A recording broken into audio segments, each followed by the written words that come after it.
Hi, Robert. Hi, Dr. Martin. Good to see you again. Good to see you. This is Robert Taylor. He's a friend of ours and one of our patients at the Oregon Health and Sciences University Tinnitus Clinic. And I'm Dr. Billy Martin. I'm the director of the clinic. And we're here today to talk about a problem that affects about 40 million people in the United States, a quarter of them severely, and it's called tinnitus. It's also known as ringing in the ears, or buzzing, or clicking, or hissing, a wide range of sounds that the individual hears, but there's no external source of the sound.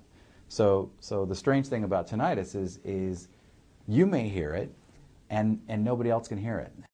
Probably the biggest complaint that we have is that people can't sleep. They wake up in the middle of the night, and they hear this ringing sound, and they can't go back to sleep. Other people say that they can't concentrate because this abrasive sound is always there. They don't understand what other people are saying. For many people, especially in the severe categories, it causes other problems. Depression, anxiety are two of the things that we see that are most commonly associated with tinnitus.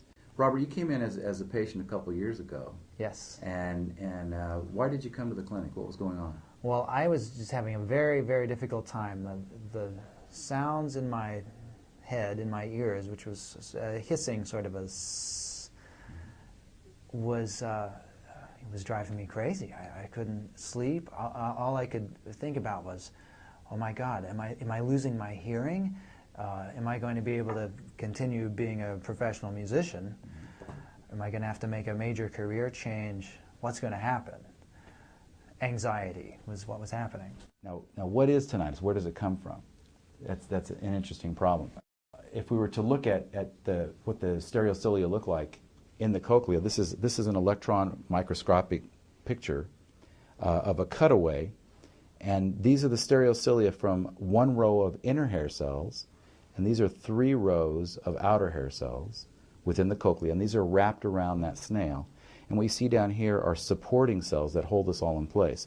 This has been torn open, so it looks like a triangular tunnel. All of this is filled with fluid. And as the sound vibrations come through, these tiny little stereocilia are rocked back and forth and send signals to the nerve fibers. You can kind of see the nerve fibers back in here that carry the signals up to the brain. Normally, the stereocilia, which are like perfect little soldiers in rows, rock back and forth. Loud sound really rocks them back and forth, sometimes too much. In fact, it can rock them back and forth so hard that they're knocked over. They're just wiped out. When they incur damage like this, it's highly likely that they're going to die. The whole cell will die, not just the stereocilia, but the cell underneath. And when a human hair cell dies, it never recovers. Right. That causes 2 things. It causes a hearing loss in the area where the hair cells have died. The second thing it can cause is the thing we're here to talk about today. Tinnitus, ringing in the ears. Well, how does that work? Why is it that the absence of a hair cell can cause the presence of ringing? I had noticed it actually probably 10 years before I came in. Wow. But then it was just a very tiny, tiny little noise. And I didn't really pay much attention to it. Then maybe a year later it was a little louder. And you know what had happened was I'd gone into a hearing clinic, and a doctor had said, oh, you have a sound in your ears? Well, either you have a brain tumor or you're going deaf. And that those are encouraging words. did not help my anxiety level very much. So we did a brain scan. I didn't have a brain tumor, so obviously I was going deaf. And who knew how fast it was going to happen? But this doctor had told me this, so I kind of had it in my mind. To our best understanding, this is what's going on. This is another photograph of the hair cells in the cochlea, and the pathways going up either side and spreading out to what's called the auditory cortex. That's the areas in the cortex, in the brain, where we interpret and understand sound on either side. One of the problems is if anything along this pathway has been damaged, either at the level of the hair cells or the nerves themselves, you get an error signal being transferred up to the brain. Once that error signal reaches the cortex doesn't know what to do with it. It doesn't know how to interpret error signal as a mistake. So it does the only thing it knows how to do. It says, oh, there's a sound there. Yeah. And as long as that error signal continues to go upstream, that part of the brain is going to be hearing sound. It's very similar to another phenomenon called phantom limb pain. Now, the brain does its best to interpret it and give meaning to it, and that's why people can describe the sounds they hear, but it's not a real sound. Years and years went by, and maybe it got a little bit louder every year. Maybe not every year, but by the time I came in here, it was noticeably louder, and I was in a very anxious state. Now, did you hear it all the time, or just once in a while, or? It used to be sort of once in a while, just at night, but the more anxious I got, the more focused I became on the sound. And as you know, I'm a musician, so I'm very good at focusing on sounds. Tell us about your work, your interest in music. Well, I play in the organ symphony. I play the trombone. I play in a band on the side that has some Latin, some jazz, and 4 percussionists playing timbales, and it can get pretty loud. So how many days a week are you involved in music? 7 days a week. 7 days a week. Yeah. And I'm assuming that it gets pretty loud. Just the trombone by itself can get pretty loud. So yes. If you're walking through a jungle and you're not sure where you are and you hear twigs breaking in the distance, you think you're about to be lunch for something. Right. So you start looking around, your pulse starts picking up, your blood pressure goes up, you start sweating, you get very nervous in response to a very small sound. Other people live by train stations or under airports, and somehow, miraculously, they learn to completely filter out horrendously loud sounds. So we know the brain, the lower parts of the brain, have an amazing capacity to adapt to or respond to sounds depending on their importance.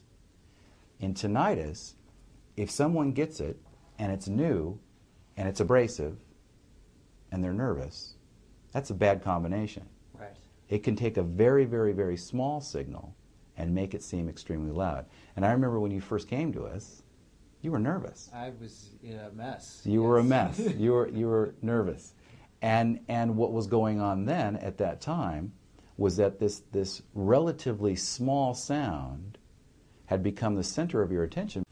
In quiet, in very, very quiet, tinnitus can just stand out, and it's horrible. In fact, I have a simulation I'd like to play you of the tinnitus from another patient. And we did matching in a sound booth with our special instrumentation to recreate exactly what he hears with the best of our abilities. And you'll see how the sound represents that, is represented in that photograph pretty well. So you can see that in a very quiet setting, having the tinnitus kind of standing out is the worst thing that you can do. You can't think, you can't understand what people are saying, you certainly couldn't sleep. Right. So one of the things that we try and do is ask people that have tinnitus to avoid silence. When we raise the background level of sound around us, the tinnitus may still be the same size, but it forms an effective competition. This is obnoxious, so I'm going to stop it. By raising the background sound, the tinnitus doesn't change in its volume. It still is loud.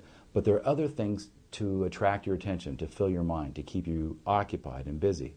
And what the body wants to do, what the brain wants to do, is to push anything that's there all the time in the background.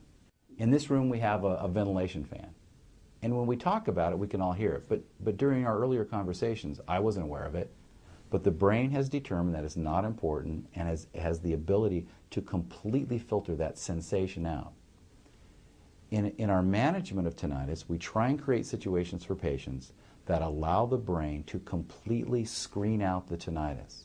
The brain can be retrained to push the tinnitus into the background. Silence is the worst thing. Right. The opposite extreme, loud noise, is almost guaranteed to make the tinnitus worse. So there's a middle range of sounds that are great for the ear, that are healthy for the ear, that are wonderful for tinnitus, and it's finding that range and living in that range that's important. Did that change your activities at all in terms of music, or what happened then? What it changed for me was it changed the way I went out and listened to music. Like if there was some band playing that I really wanted to hear, but they were loud, well, either I wouldn't go or I'd just put in some earplugs. Okay. Or maybe I would not stay as long as I normally would have. In the majority of cases that we see, as clinicians, the majority of cases that we see, something has triggered the tinnitus and set up this abnormal firing pattern in the brain, and there's nothing we can do to stop it. Yeah. Okay. And that's a problem, because I guarantee you every single patient that sits in this chair and comes in to see us wants it to go away, and we want it to go away. And tell me about your tinnitus now. My tinnitus it's much, much better. When it's better, does that mean it's gone? It still shows up occasionally. Okay. Particularly if I do some intense exercise, I'll hear it.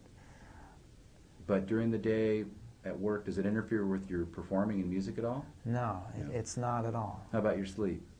No, I'm sleeping very well, Okay. So which is great. Fortunately, you're doing very well. Yeah. That's good. Yeah. Anything that any information that you would have for our teachers or students about hearing and how you've handled this?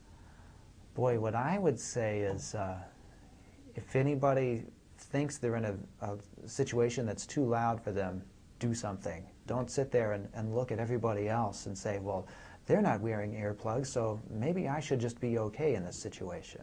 Yeah. If your gut instinct says, do this, do it. Good. Thank you very much. Yeah, you're welcome. All right.